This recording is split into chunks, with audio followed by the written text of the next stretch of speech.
सर्वेभ्यो नमः।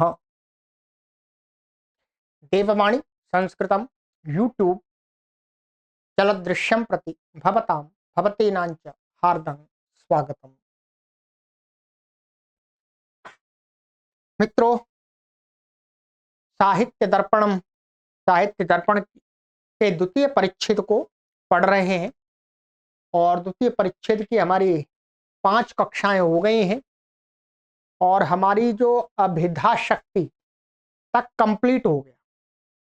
शब्द की 3 शक्तियों पर हम चर्चा कर रहे थे। एक शक्ति के विषय में पूरा हो गया विषय। ये कक्षा हमारी 6ठी कक्षा है मित्रों, ये ध्यान रखेंगे। हमारे संस्कृत के सभी पाठकों के लिए ये कक्षाएं अत्यंत उपयोगी हैं। प्रत्येक व्याकरण को पढ़ने वाले, प्रत्येक संस्कृत भाषा को सीखने वाले के लिए ये बातें जो इसमें बताई जा रही हैं, शब्द संबंधी, भाषा संबंधी, उनको भी जानना आवश्यक है। ठीक है, ये ध्यान रखेंगे।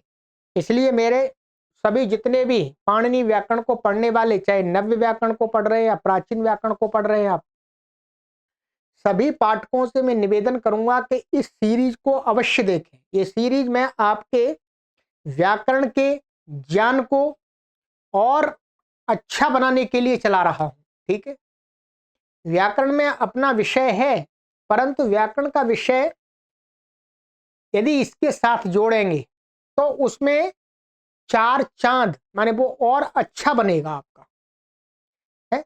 आपको और भाषा संबंधी विशेष बातों का ज्ञान हो जाएगा। ठीक है, अवश्य पढ़ें। तो चलिएगा, प्लेलिस्ट में कॉलम बना दिया है। बाकी आपको कोई कठिनाई हो तो प्लेलिस्ट का लिंक यहाँ से ले लीजिएगा। जैसे हमने सभी प्लेलिस्ट ओपन रखी हुई है, निःशुल्क हमारा ये अभियान है। चलिएगा, तो अभी तक हमने आपको बताया कि अभिधा हमने पूरा करा दिया है आपको। ये गत कक्षाओं में हमने ये बताया था, संकेतो गृह्यते जातौ गुण द्रव्य क्रियासुच्च। ठीक है, इस पर पूरी चर्चा हो चुकी है, काफी बड़ी। अब आएंगे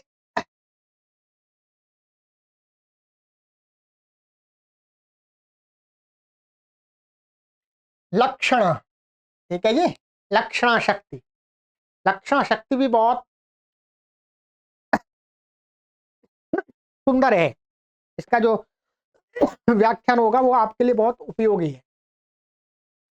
चलिएगा, तो विश्वनाथ विश्वराज कवि ना के शब्दों में ही पहले देखते हैं। अथ लक्षण।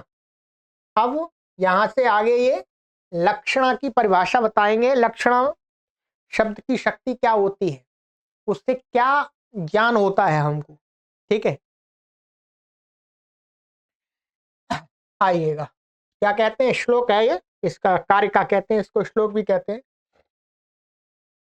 मुख्यार्थ बाधे तद्युक्तो ययान्योर्थः प्रतीयते रूढ़े प्रयोजनाद्वासौ लक्षणा शक्तिरर्पिता।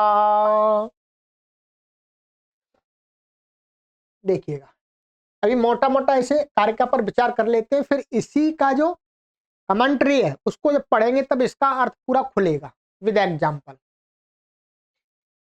विश्वनाथ कविराज कहते हैं कि मुख्यार्थ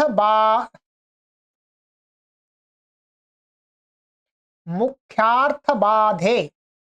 देखिए, शब्द का जो मुख्य अर्थ है, मुख्य अर्थ किसके द्वारा प्रतीत हो रहा था? अभेदा शक्ति के द्वारा। पुस्तक कहने से एकदम मैं समझ गया ये पुस्तक है। ठीक है, क्योंकि पुस्तक शब्द का मुख्य अर्थ क्या है? इस प्रकार की वस्तु है। पेन कहने से इस प्रकार की वस्तुओं का बोध हो जाता है। ये इन शब्दों का मुख्य अर्थ है। इसलिए वस्तुतः ऐसा मानते हैं ये लोग कि जो मुख्य अर्थ होता है शब्द का वो ईश्वरकृत होता है। क्या मानना है इनका? ठीक है, ईश्वरकृत होता है। ईश्वरकृत का बस यही कहना है कि एकदम साक्षात उस शब्द का जिसके साथ संबंध है उसी का बोध कराता है, इसलिए उन्होंने कहा कि ईश्वरकृत होता है। तो अभिधा शक्ति से जो शब्द अभिधा शक्ति के द्वारा शब्द से जिस अर्थ की प्रतीति होती है, तो उस शब्द और उस अर्थ का जो संबंध है, तो ये लोग ऐसा मानते हैं कि ये ईश्वरकृत है। ईश्वरकृत पुस्तकम, पुस्तक कहने से जो है ये मुख्य अर्थ का बोध होता है, ईश्वरकृत संबंध है। ईश्वरकृत का अर्थात मुख्य अर्थ है, ऐसा कहेंगे हम। तो कहते हैं मुख्यार्थ बाधे। हमने किसी ने कोई शब्द का प्रयोग किया, जहां पर जिस प्रसंग में, जिस परिवेश में, जिस स्थिति में उस व्यक्ति ने जिस शब्द का प्रयोग किया, और उस शब्द का जो मुख्य अर्थ है वो यहां या वहां पर कहीं दिख ही नहीं रहा, उसका कोई प्रसंग ही नहीं है। क्या किसी व्यक्ति ने कहीं पर कोई शब्द प्रयोग किया और उस शब्द का संबंध वहां पर कहीं लग ही नहीं रहा, दिख ही नहीं रहा उसका मुख्य अर्थ, तो दिख नहीं रहा, तो इसी को कहा है कि शब्द का प्रयोग होने पर शब्द का जो मुख्य अर्थ है, उस मुख्य अर्थ का वहां पर कोई प्रसंग ना हो, अर्थात बाध हो, मुख्य अर्थ का कोई प्रयोजन ही नहीं हो। कहते मुख्यार्थ बाधे, शब्द प्रयोक्ता के द्वारा शब्द का प्रयोग करने पर उस शब्द का जिस स्थिति में, जिस प्रसंग में उसने प्रयोग किया है, वहां पर उस अर्थ का कोई संबंध नहीं। तो कहते हैं ये ही क्या है, शब्द का जो मुख्य अर्थ है उसका बाध। अभी उदाहरण के द्वारा दिखाएंगे। कहते तदयुक्त, परंतु क्या है, जो शब्द का मुख्य अर्थ है मुख्य अर्थ है, उस मुख्य, तो तदयुक्त, उस मुख्य अर्थ से युक्त, माने मुख्य अर्थ से संबंध रखने वाला अन्य अर्थ, कोई दूसरा अर्थ वहां पर है, ठीक है, कोई दूसरे अर्थ की यया, ये यया है, यया माने यया शक्तिया, जिस शक्ति के, माने शब्द की जिस शक्ति के द्वारा शब्द के मुख्य अर्थ का बाध हो जाने पर उस मुख्य अर्थ से संबंधित कोई दूसरा अर्थ प्रतीयते, प्रतीत होता है, बोध होता है, भाषित होता है। यया शक्तिया, ठीक है, यया शक्तिया, जिस शक्ति है, शब्द की जिस शक्ति से, अतः शब्द की जिस वृत्ति से, शब्द के जिस व्यवहार से मुख्य अर्थ को छोड़ करके मुख्य अर्थ से जो उससे संबंध रखने वाला अर्थ है कोई, उसका बोध होता है जिस शक्ति के द्वारा। परंतु कहते हैं उसमें हेतु दे रहे हैं, क्या कहते हैं, रूढ़े है, रूढ़े का अर्थ है प्रसिद्धि। जो मुख्य अर्थ, ध्यान रखें, मुख्य अर्थ का बाध हो जाने पर उस मुख्य अर्थ से अन्य अर्थ की जो प्रतीति हो रही है उसमें हेतु क्या होना चाहिए, रूढ़े है, माने प्रसिद्धि, अर्थात लोक में उस शब्द का मुख्य अर्थ को न जान करके लोग उससे संबंधित अर्थ को जानते हो, माने मुख्य जो शब्द है उसका अपने मुख्य अर्थ में ना प्रयोग होकर के उस प्रकार के प्रसंग में उससे संबंधित जो अर्थ है उसमें उसको लोग जानते हो, ये प्रसिद्धि हो गया, रूढ़े, रूढ़े मतलब प्रसिद्ध। वाह, वाह का अर्थ है अथवा, प्रयोजनात्, अथवा प्रयोजन से, अथवा किसी प्रयोजन विशेष से, किसी प्रयोजन विशेष से उस शब्द के मुख्य अर्थ के बाद हो जाने पर उससे संबंधित जो दूसरा अर्थ है उसका बोध होता हो, यानी प्रयोजन मूलक। इन दोनों हेतुओं में से कोई एक हेतु यहां पर अवश्य होना चाहिए। दोनों वाह कर दिया ना, वाह। अर्थात शब्द के मुख्य अर्थ के बाद हो जाने पर शब्द की जिस शक्ति के द्वारा उस शब्द के मुख्य अर्थ से युक्त कोई अन्य अर्थ की प्रतीति होती हो, और उस प्रतीति में हेतु अवश्य होना चाहिए। क्या हेतु? या प्रसिद्धि रूप हेतु होना चाहिए, अथवा प्रयोजन हेतु होना चाहिए। किसी प्रयोजन से वहां पर वो उसका अन्य अर्थ लिया जा रहा है। असौ माने वह, या माने जिस शक्ति के द्वारा, तो असौ माने वह शक्ति, वह शब्द की शक्ति। कहते हैं लक्षणा शक्ति ही, लक्षणा शक्ति कही जाती है, अर्थात वो शब्द की लक्षणा वृत्ति कही जाती है। और कहते हैं इसको अर्पिता कहते हैं, अर्पिता। अर्पिता अर्थात इसका जो संबंध है वो ईश्वरकृत नहीं है, वो क्या है? मनुष्यकृत है। मनुष्य ने कोई हेतु अथवा किसी प्रयोजन से उस शब्द का वो अर्थ वहां लगाया है, ईश्वर की तरफ से नहीं है। ऐसा कह सकते हैं शब्द का वो स्वाभाविक अर्थ नहीं है। शब्द का जो प्रकृति प्रत्यय से जो अर्थ होता वो वाला अर्थ ना होकर के दूसरा अर्थ है। परंतु यही भाष्य में मिलेगा, अर्पिता माने ये ईश्वरकृत संबंध नहीं है। शब्द का जो अन्य अर्थ, जो शब्द का मुख्य अर्थ बाद हो जाने पर जो उससे संबंधित दूसरा अर्थ का बोध होता है, वो उस शब्द का अर्थात उस शब्द का और उस अर्थ के बीच में जो संबंध है वो ईश्वरकृत नहीं है, वो अर्पिता अर्थात मनुष्यों के द्वारा कृत है, मनुष्यों के द्वारा बनाया हुआ है। ठीक है। अब ये तो मैंने आपको मोटा मोटा इसका अर्थ बता दिया। अभी आपको ये समझ में नहीं आया होगा, अब समझ में आएगा। क्या? अब समझ में आएगा। आगे इस पर ये कमेंट्री करते हैं, आइए देखिए। अब बताएंगे उदाहरण देकर के।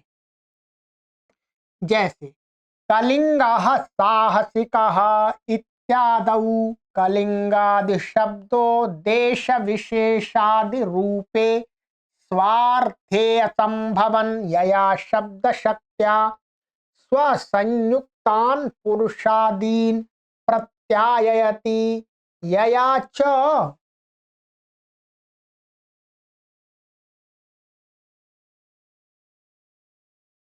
अच्छा, ये अब आगे वाला करेंगे, अभी पहले इसको समझ लेते हैं। ठीक है।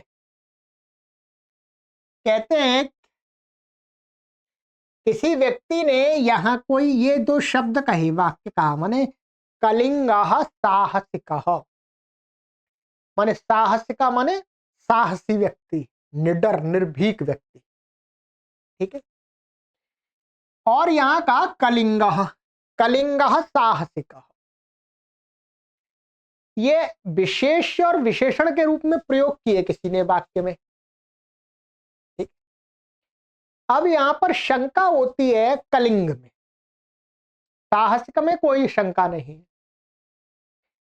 कलिंग का अर्थ क्या है? देखिए, साहसी का मुख्य अर्थ क्या है? साहसी, निर्भीक, निडर व्यक्ति।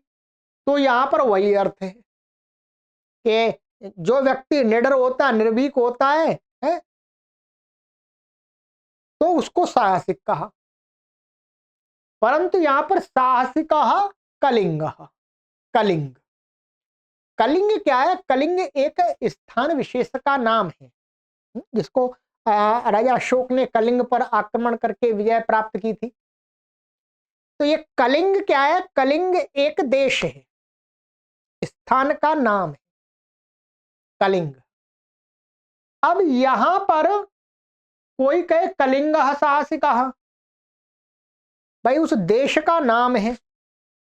अब इनका दोनों का, ये साहसिका, निर्भीकता, निडरता, ये तो किसी चेतन प्राणी के धर्म है, चेतन प्राणी का धर्म है निडरता, निर्भीकता।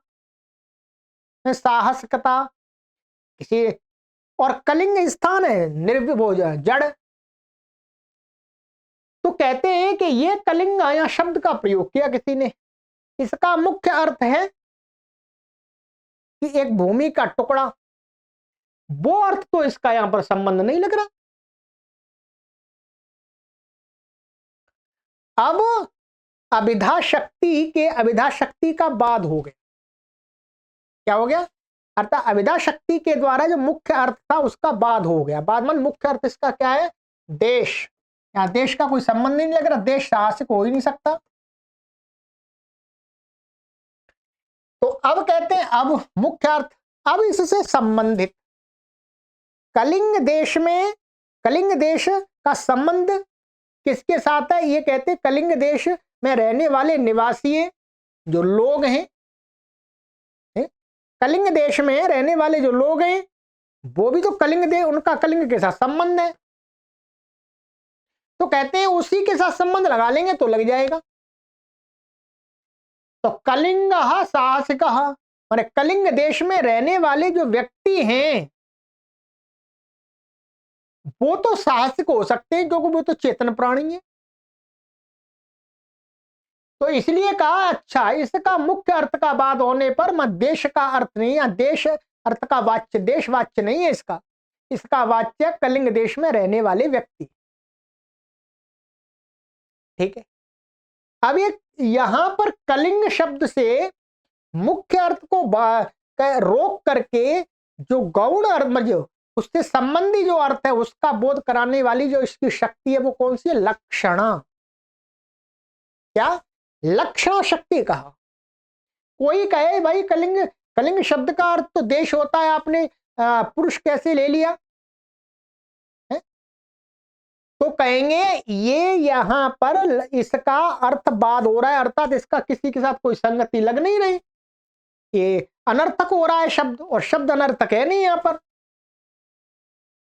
वाक्य में प्रयोग शब्द है तो इसका क्या अर्थ हो सकता है, तो कहते हैं अच्छा लक्षणा शक्ति के द्वारा हम इसका अर्थ उससे युक्त जो लोग हैं उस देश में रहने वाले, उस लोग को भी ये कहता है।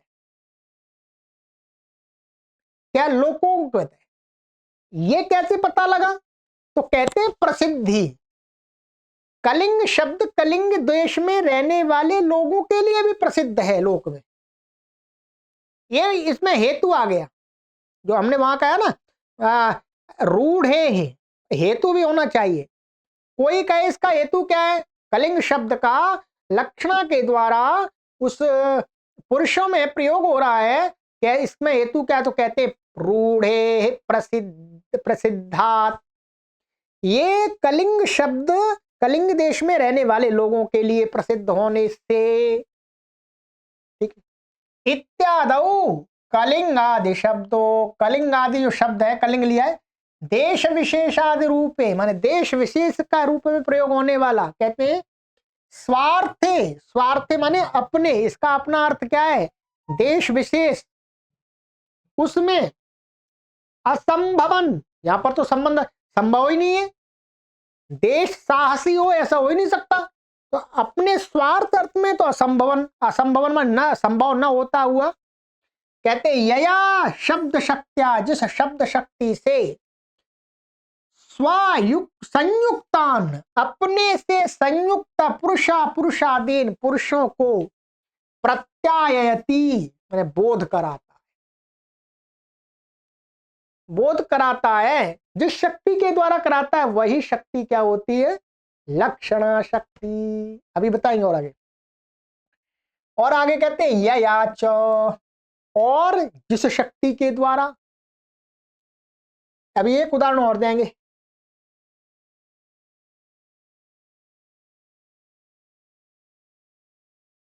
गंगायाम घोषः इत्यादौ गंगादि शब्दो जलमयादि रूपार्थवाचकत्वात् प्रकृति संभवन स्वस्य सामीप्यादि संबंध संबंधिनम तटादिम बोधयति।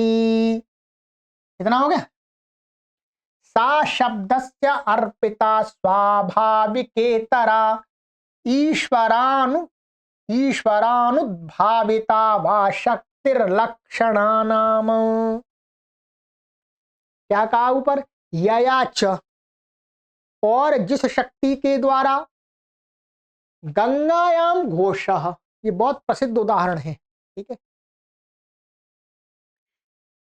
किसी व्यक्ति ने कहा है कि गंगायाम घोषः, घोषः का अर्थ है यहां पर जो जो कहते हैं इनको वर्तमान प्राचीन काल में जो आभीर लोग हुआ करते हैं, जिनको आभीर कहते हैं, अहीर कहते हैं, अर्थात गाय भैंस भेड़ बकरियों को पालने वाले लोग, उनका घर, उनका झोंपड़ी, उनका कुटिया, ठीक है।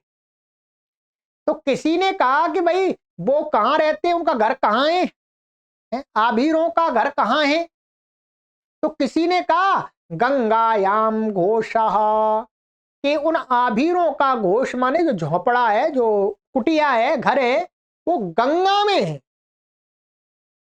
गंगायाम घोषः ऐसा प्रयोग किया। अब कहते हैं गंगायाम घोषः। अब भाई गंगा इत्यादि वाक्य में गंगादि शब्दों, जो गंगा शब्द है, क्या गंगा शब्द है, गंगा शब्द का कहते हैं, गंगा शब्द का अर्थ क्या है, जलमयादि रूपार्थवाचकत्वात्। गंगा वस्तु किसका नाम है, गंगा जो एक नदी है, जो जल प्रवाह निरंतर बहता जा रहा है, उस जल प्रवाह का कोई का जलमयादि रूपार्थवाचकत्वात्, माने जलमय माने जल, जल से भरपूर, मय माने बहुत अर्थ में, यहां पर भरपूर जल बहता हुआ है, उस बहते हुए रूप को क्या कहते हैं, गंगा। गंगा शब्द का अर्थ क्या है, वो बहता हुआ जल, माने हर बहता हुआ जल नहीं, वो एक विशेष बहता हुआ निरंतर जल, उसका नाम क्या है, गंगा। वही कहा गंगादि शब्द, गंगादि जो शब्द है वो किसका वाचक है, जलमयादि रूपार्थ, जलमयादि रूप अर्थ का वाचकत्वात्, माने बोधक होने से। प्रकृति असंभवन, प्रकृति अर्थात इसमें ये झोंपड़ा है, इस वाक्य में प्रकृति माने इस प्रकरण में, प्रसंग में जलमयादि रूप का कोई कहे गंगायाम घोषा, उस जल प्रवाह बहते हुए जल प्रवाह में, घोष माने झोंपड़ी, कोई कहे तो ये तो बिल्कुल गलत है। भाई बहते हुए जल में झोंपड़ी कहां से आई, झोंपड़ी तो वहां होती है जहां पर उसका आधार कोई स्थिर भूमि हो, है? कुछ भूमि आदि हो, वहीं पर तो झोंपड़ी रुक सकती है। झोंपड़ी जल के प्रवाह बहते हुए प्रवाहित जल में झोंपड़ी कहां रुकेगी, वहां घर में घर कैसे निवास कैसे हो जाएगा उनका आभीरों का। तो कहते वही प्रकृति इस प्रसंग में असंभवन, इस गंगा शब्द का घोष के साथ में जो इसका मुख्य अर्थ है उसका संबंध संभव नहीं है। असंभवन, संभव न होते हुए, स्वस्य माने गंगा का माने स्वस्य माने उसका अपने, जो अर्थ है जल प्रवाह, उसके सामीप्यादि संबंध संबंधिनम तटादिम। अब जल प्रवाह जो बह रहा है उसका, उसके सामीप्य क्या है, दोनों किनारे, क्या है, दोनों ओर किनारे, तट, तट माने किनारे, जो किनारे, तो क्या है, तो उसका गंगा का अर्थ, मुख्य अर्थ क्या है, जल प्रवाह, और जल प्रवाह का सामीप्य संबंध से क्या है, उसके तटादी आ जाते, और यहां पर गंगा का मुख्य अर्थ का बाध हो गया, क्योंकि संबंध लग ही नहीं सकता भाई, तो वाक्य गलत हो जाएगा, गलत हो जाएगा, तो उस प्रवाह में झोपड़ा मिल ही नहीं सकता। कोई किसी ने मानिए पूछा भाई वो आभीर लोगों का घर कहां है, और किसी ने कहा गंगायाम घोषः, तो उसने कहा ठीक है जी। अब वो गंगा का मुख्य अर्थ जान करके गंगा के उस प्रवाह में उन आभीरों के घरों को खोज करने लगे, अन्वेषण करने लगे, ढूंढने लगे, तो मिल जाएगा क्या, नहीं मिलेगा, क्योंकि उस जल प्रवाह में तो घर हो ही नहीं सकता। तो वही कहते हैं। तो फिर यहां पर इस गंगा का मुख्य अर्थ का बाद हो गया। बाद इसलिए हो गया क्योंकि क्या, क्योंकि ये असंभव है, इसलिए बाद हो गया। तो कहते हैं फिर उससे क्या होता है, जो सामीप्यादि संबंध सामीप्यादि जो संबंध माने उससे संबंध से जो संबंधी तट हैं, सामीप्यादि संबंध से जो संबंध, उससे संबंधित जो तट हैं, किनारे हैं, उनका बोध कराता है गंगा शब्द यहां पर। अर्थात गंगा के तट पर तो आभीरों के घर हो सकते हैं, क्योंकि वहां पर तो जमीन होती है, तट तो जमीन रूप है, वहां पर तो हो सकते हैं। तो फिर वो ये समझता है, ठीक है।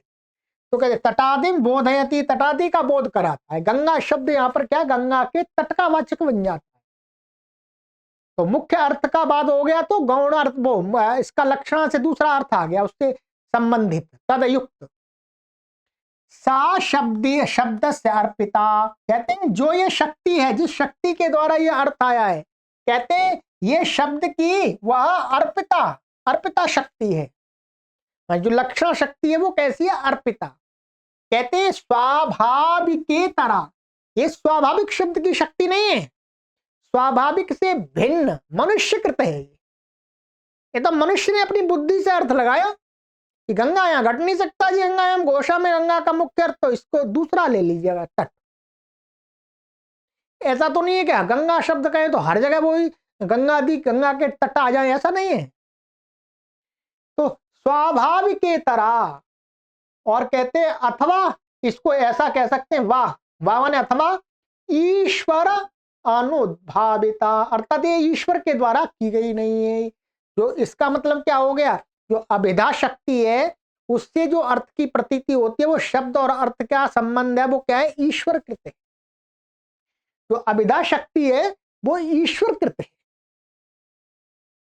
शब्दों की जो वृत्ति है मुख्य अर्थ के साथ में, वो जो वृत्ति है वो क्या है, ईश्वर कृत है। ये क्या है, ईश्वर अनुद्भावित, मतलब ईश्वर के द्वारा संबंधित, ईश्वर के द्वारा बनाई हुई नहीं है। कहते हैं तो शक्ति, ऐसी शक्ति का नाम क्या है, लक्षण। अब पूरा समझ में आ गया होगा। अब कहते हैं ये वाला वास्तव में, ये वाला उदाहरण ये प्रसिद्धि से नहीं है, ये प्रयोजन से है, ये प्रयोजन मूलक है।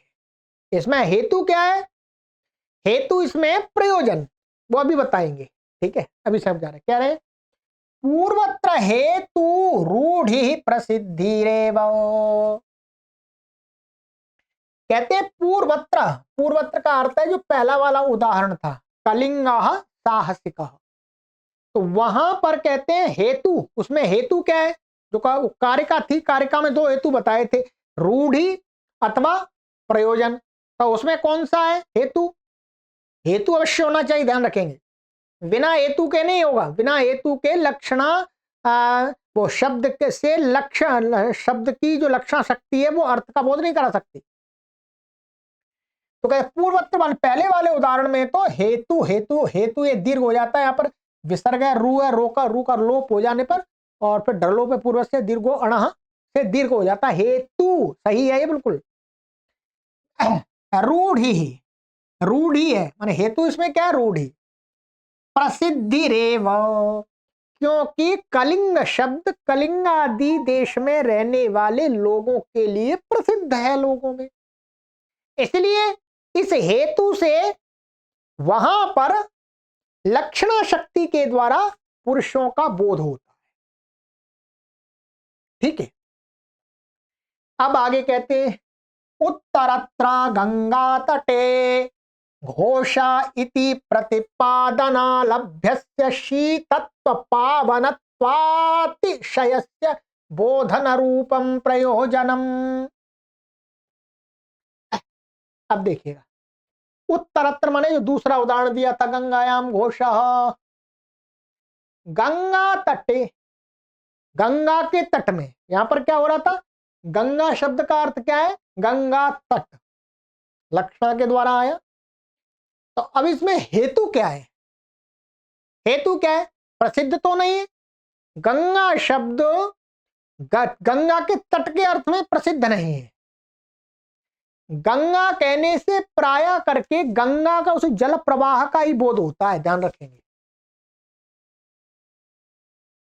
कलिंग कहने से प्राय करके कलिंग देश में रहने वाले लोगों का बोध होता है, परंतु गंगा शब्द के प्रयोग करने पर प्राय करके उस जल प्रवाह का ही बोध होता है, ध्यान रखें। प्रसिद्ध नहीं है वो, गंगा शब्द का तट अर्थ प्रसिद्ध नहीं है, वो जल प्रवाह अर्थ प्रसिद्ध है जो उसका मुख्य अर्थ है।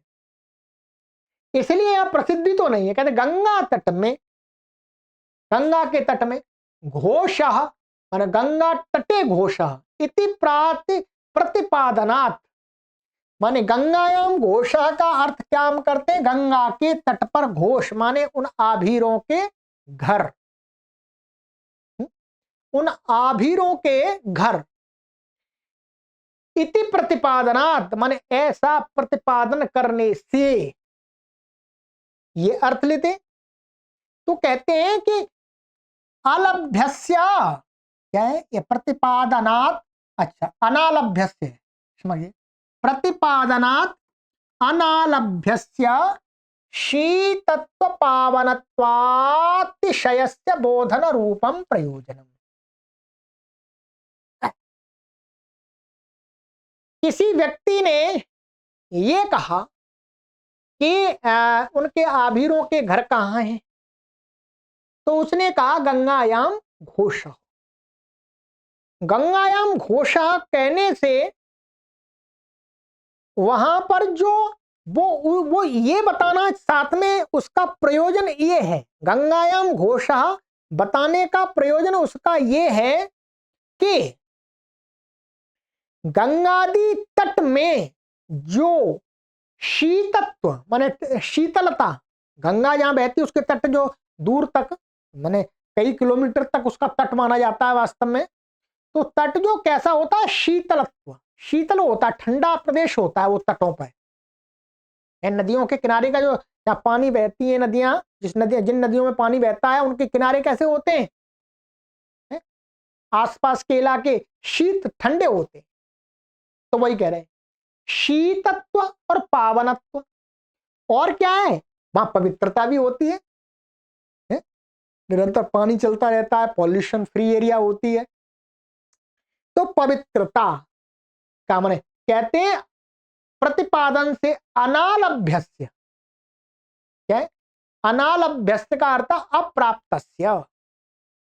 यहां पर कहीं पर गंगा तट कहने से गंगा तट पर वो आभीर लोग रहते हैं, तो उसका प्रयोजन ये है, उसका प्रयोजन ये है कि वहां पर पवित्रता होती है, वो तट के किनारे पवित्र होते हैं और शीतल होते हैं, ठंडे होते हैं,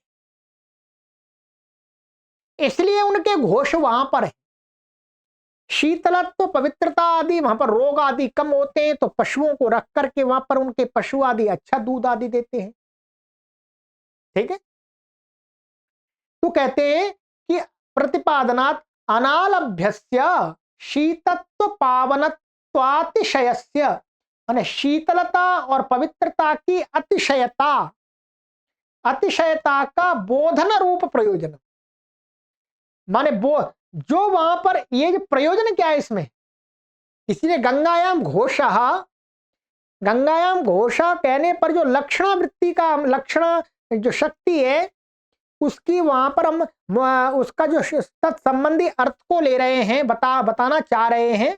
तो उसमें कहते हैं उस गंगायाम घोषा में लक्षणा के द्वारा ठीक है तट का बोध होता है, परंतु उसका मुख्य प्रयोजन ये होता है कि गंगायाम घोषा अर्थात गंगा के तट पवित्र और ठंडे होते हैं, ठंडे हैं, इसलिए घोष वहां निवास करते हैं। कहने वाले का ये प्रयोजन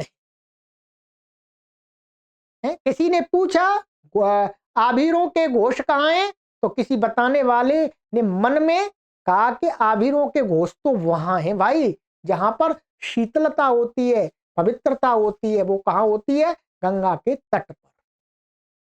अब जो ध्यान रखेंगे, ये शीतल और पावनत्व, ये लक्षणा के द्वारा, लक्षणा माने शब्द की लक्षणा वृत्ति से उसका बोधक नहीं है, ये प्रयोजन मूलक है। इनका प्रयोजन है, ये प्रयोजन आता है व्यंजना वृत्ति से। ध्यान रखेंगे, ये प्रयोजन किससे आएगा? व्यंजना वृत्ति से। ये आगे देखें, व्यंजना तीसरी वृत्ति आएगी। तो बस यही कहना चाह रहे हैं कि प्रतिपादना अनालभ्यस्या माने एकदम, यहां पर गंगा तट, गंगा तट कहने से तो गंगा का किनारा ही तो हमको बोध होता है। भाई गंगा शब्द से हमको गंगा तट का बोध हो गया। अब गंगा तट से जो प्रयोग करने वाला व्यक्ति है, गंगायाम घोषा, ये प्रयोग कर रहा है, वो किस प्रयोजन से कर रहा है? उसका प्रयोजन क्या है? तो कहते प्रयोजन उसका यही है कि गंगा के तट पवित्र और शीतल होते। इस बात को ध्यान में रख करके उसने कहा है गंगायाम घोषा। ठीक है, ये वस्तुतः गंगा शब्द का अर्थ शीतत्व और पावनत्व अर्थ नहीं आ रहा, ये अनालभ्य अर्थ है, परंतु ये इस अर्थ की प्रति, इस प्रयोजन का बोधक है। ये लक्षणा वृत्ति क्या बोधक है। इस लक्षणा के द्वारा वो अर्थ भी हमको ज्ञात होता है कि उसके तट किनारे पवित्र और शीतल हैं, ये बोध भी होता है, ये कह रहे हैं। तो कहते ये प्रयोजन हो गया। तो यहां पर लक्षणा की प्रवृत्ति गंगायाम घोषा में, इसमें हेतु क्या है? प्रयोजन। पहले वाले में हेतु क्या था? रूढ़ी, प्रसिद्धि। ठीक है, तो ये हो गया। ये आगे बता रहा है हेतु माने हेतुम है ये। ठीक है, हेतुम विनापि यस्य कस्यचित् संबंधिनो लक्षणे अनिप्रसंगः स्यात् इत्युक्तम रूढ़े प्रयोजनाद् वा असौ इति। कहते यदि इसमें हेतु नहीं रखते कारिका के अंदर, है रूढ़े प्रयोजनात्, जो हेतु दिए दो, ये हेतु नहीं रखते तो हेतुम विना यस्य कस्यचित् संबंधिनः, कोई भी माने मुख्य अर्थ के साथ में जिस किसी का भी संबंध लग जाए उसी में कहते हैं लक्षण कस्यचित् संबंधिनः, संबंधी के लक्षण में अति प्रसंग, ये अन्य प्रसंग नहीं, गलत गया, अति प्रसंग, क्षमा कीजिएगा, अति प्रसंग माने अति प्रसंग स्यात्। अब ध्यान रखिएगा, जैसे कलिंग शब्द था, ये आपका कलिंग था, ये आपका कलिंग देश है। उस कलिंग देश का संबंध उस देश में रहने वाले व्यक्तियों से भी होता है, उस कलिंग देश में रहने वाले पशुओं से भी होता है, उस देश में रहने वाले कीट पतंगे, पक्षी, फसल, जो भी कुछ है सबसे होता है, वायु जल सबसे होता है, जैसे पुरुषों का होता है। तो यदि मानिएगा इस श्लोक कारिका के अंदर हम रूढ़ी पद ना रखते, ठीक है, ये रूढ़ी पद ना रखें, रूढ़े, तो क्या होगा? लक्षणा के द्वारा हम प्रयोजन को हटा दिया, हमने उसको हेतुओं को हटा दिया, बिना हेतु के जो लक्षणा व्यक्ति वो अविधा शब्द के मुख्य अर्थ का बाद होने पर उससे संबंधित जो कोई अर्थ होगा, तो वहां कलिंग के द्वारा हमको कलिंग में बहने वाली वायु, कलिंग में उगने वाला पेड़, कलिंग में रहने वाले लोग, कलिंग में रहने वाले पशु पक्षी, जो भी कुछ है सबका बोध हो जाएगा। तो और अति प्रसक्ति हो जाएगी, अति प्रसंग हो जाएगा। तो कहते हैं हेतु जरूर रखना पड़ेगा, उस लक्षण माने मुख्य अर्थ के बाद होने पर उससे युक्त जो दूसरा अर्थ का बोध होता है उसमें हेतु होना चाहिए। कलिंग शब्द से कलिंग में रहने वाले पशु का बोध नहीं होता, क्यों? क्योंकि उसमें हेतु नहीं है, अर्थात लोक में प्रयोग ही नहीं है, प्रसिद्धि नहीं है। कलिंग में रहने वाले जो मनुष्य हैं उनके लिए कलिंग शब्द का प्रयोग होता है। हेतु क्या है? रूढ़ी, माने वो उन लोगों के लिए प्रसिद्ध है। माने अन्य देशों के लोगों में ये कलिंग शब्द कलिंग देश में रहने वाले लोगों के लिए प्रसिद्ध है, न कि पशु पक्षी जल मिट्टी आदि के लिए, वृक्ष आदि के लिए प्रसिद्ध नहीं है। इसलिए कहा यदि हम इसमें हेतु नहीं रखेंगे कारिका के अंदर तो दोष आ जाएगा कि लक्ष्य माने शब्द का मुख्य अर्थ का बाद होने पर जब लक्षण लगाने लगेंगे तो लक्षण शक्ति उस शब्द के मुख्य अर्थ से संबंधित सभी अर्थों का बोध कराने लगेगी, तो अति प्रसंगता हो जाएगी, अति प्रसंग हो जाएगा, तो वो गलत हो जाएगा। हमें तो विशेष का बोध कराना है, तो इसलिए हेतु दिया, या तो रूढ़ी माने प्रसिद्ध होना चाहिए अथवा प्रयोजन होना चाहिए। जो दोनों उदाहरणों में दिखा दिया, गंगायाम घोषा में प्रयोजन दिखा दिया, प्रयोजन का दिखा दिया शीतत्व और पावनत्व। ये प्रयोजन मूल का ध्यान रखेंगे, इस प्रयोजन को ध्यान में रख करके वक्ता ने कहा है गंगायाम घोषा।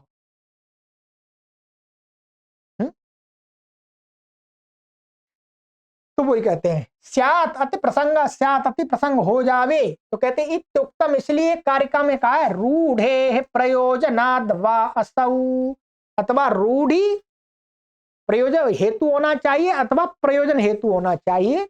तो लक्षणा शक्ति शब्द के मुख्य अर्थ के बाद होने पर उससे युक्त विशेष अर्थ का बोध कराती है। ठीक है, चलिएगा, ये मैंने आज आपका करा दिया। ठीक है, अभी और भी है आगे वैसे तो, पर अभी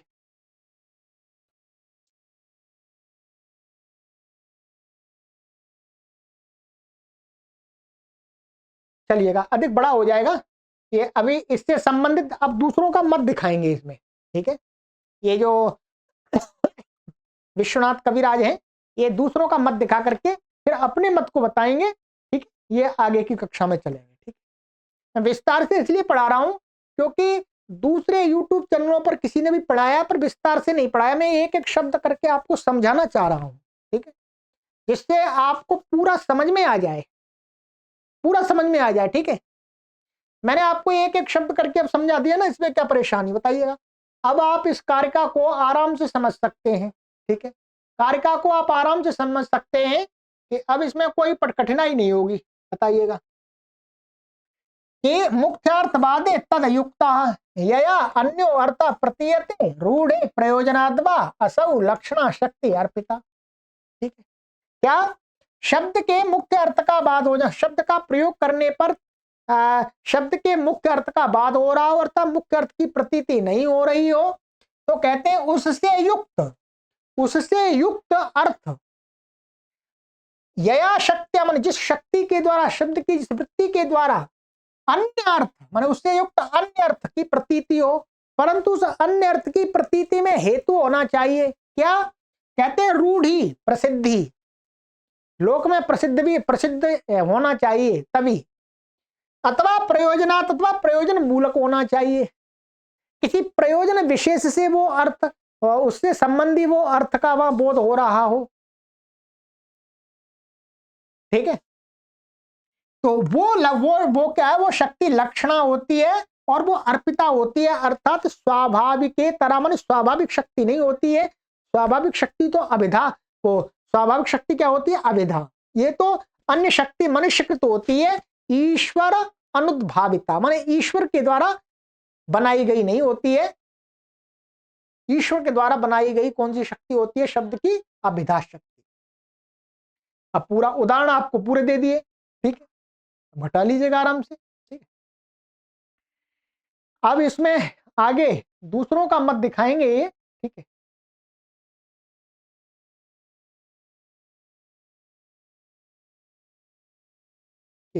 कुछ लोग कर्मणि कुशला इति रूढ़ौ उदाहरन्ति। कुछ लोग क्या है? कर्मणि कुशला, कर्म में कुशल, ये कुशल उदाहरण दिया है, तो इसको क्या है? प्रसिद्धि का उदाहरण बताते हैं, प्रसिद्धि हेतु मूलक। तो इसका खंडन करके फिर ये यहाँ पर बताएंगे। ठीक है, चलिए आगे की कक्षा में मिलते हैं। सभी को सादर नमस्ते, सर्वेभ्यो नमः।